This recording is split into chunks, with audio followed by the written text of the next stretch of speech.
Welcome to my class student. It's class 8 English grammar. We are doing chapter 8, that is finite and non-finite verbs, and this is the introductory session. That's why this is session 1. In this session we will come to know about the finite and the non-finite verbs. Let's start the chapter.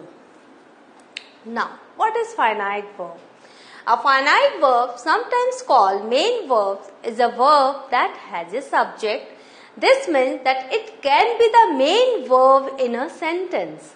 It shows tenses, person or number. For example, I live in Germany, right? I, the subject, live is a finite verb.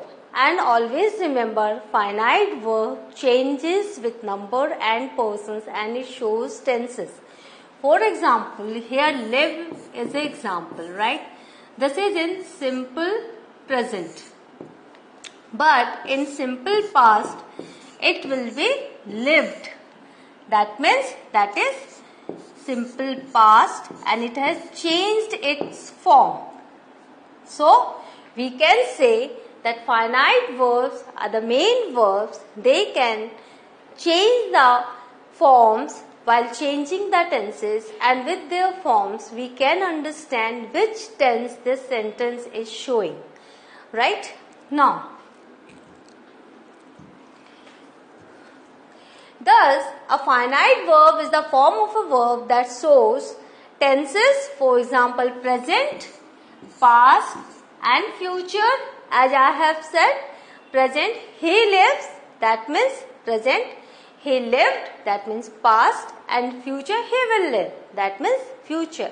With that we can understand which particular tense is that. And all variants of those tenses, what are the variants of tenses? As you know, in the present tense,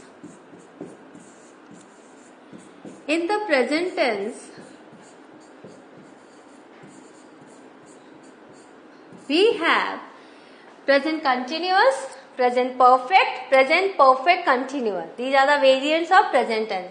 And in the past tense we have simple past, past continuous, past perfect and past perfect continuous. Same in the future tense we have simple future, future continuous and future perfect. So in this way we know there are several variants of the tenses and these verbs show those tenses. Now, persons. First speaker. Here, person first is the speaker I is the first person, as you know. Second, spoken to. You is the second person, and third, spoken about. Now, third person is, we can say he, she,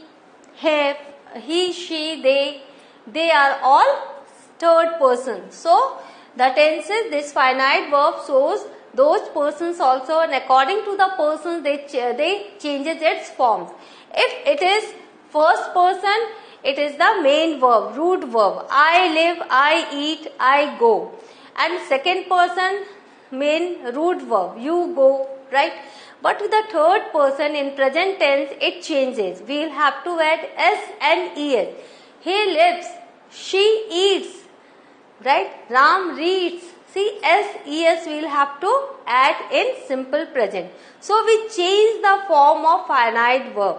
In the past, you know, we add ed, and in some forms, some verbs, we just change the structure of that root verb. For example, if it is speak, then it will be spoke. Then spoken. So, it changes its form. And then, I, we as a first person, you as a second person, he, she are third person.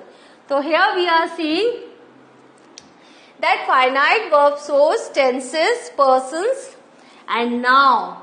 Now as you know, verbs also shows, finite verbs also shows numbers, singular or plural. When it is singular, we use in simple present.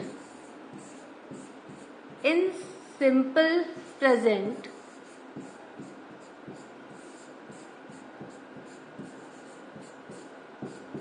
S and ES, and in past we use DED. So Singular and plural in present you will come to know more in simple present, because in simple present only there is a variation SES we will have to use, and with plural it is the root verb only. Root verb. Right? Now, gender also.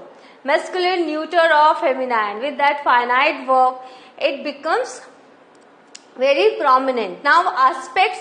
The aspects is a verb form or category that indicates time-related characteristics, such as the completion, because here is a perfect. Now, duration. If duration is not mentioned, which duration? If duration is not mentioned, then it is called perfective. And if repetition is there, so I am teaching you. See, progressive is also here. So what we are seeing, completion, duration or repetition of action when the sentence is showing, it is called aspect. Aspect, that is a verb form, it's aspect.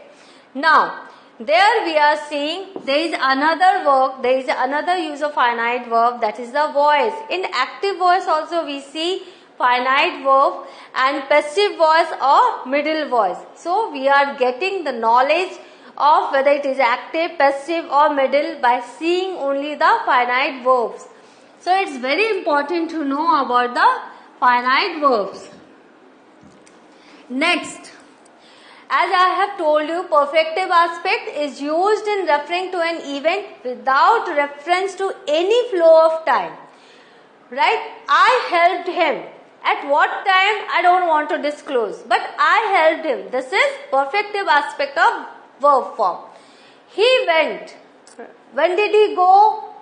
If it is not mentioned, that is a perfective aspect of that verb. Now, voice.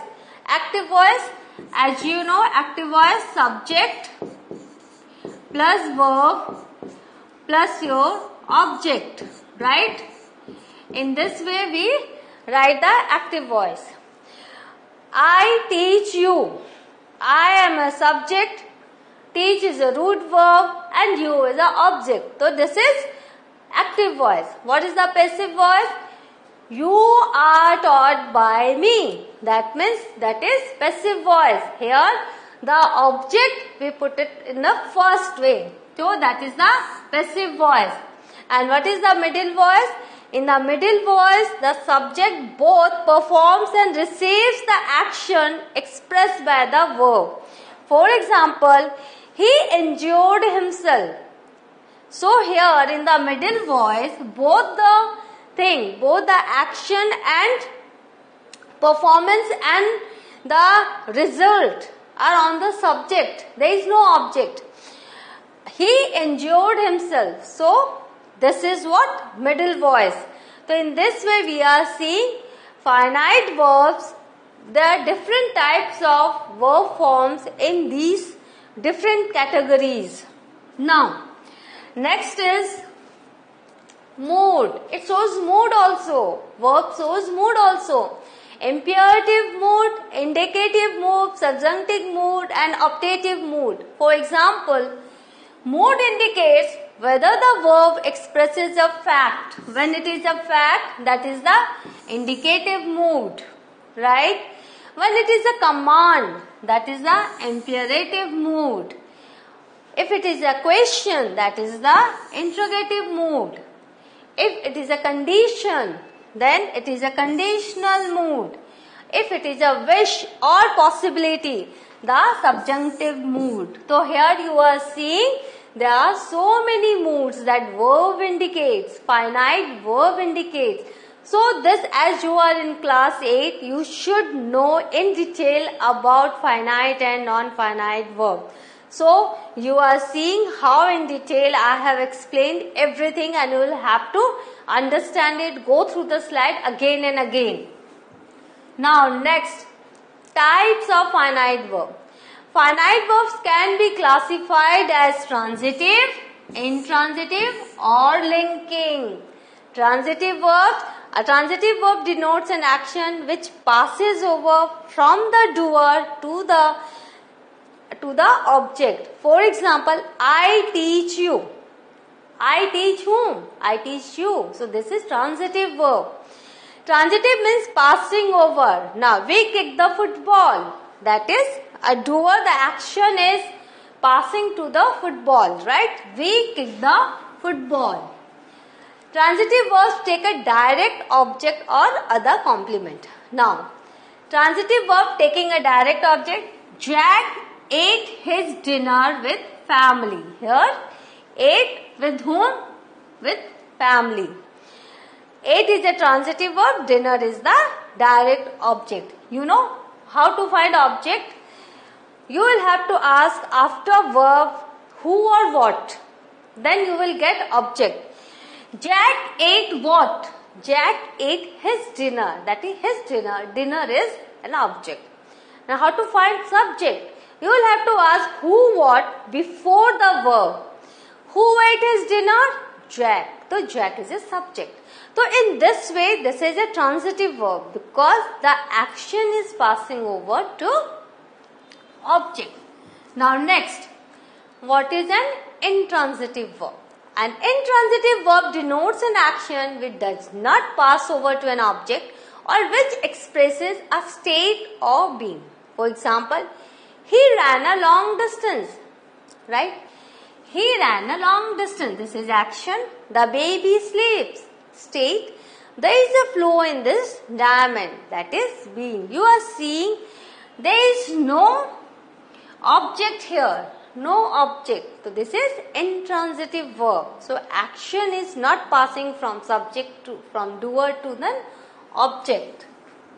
Now, intransitive verbs do not need a direct object for completion. For example, my daughter came and I called her for dinner. Came is an intransitive verb and it doesn't need a direct object, right? So here we are seeing intransitive verb doesn't need a direct object for completion. It is completed in itself.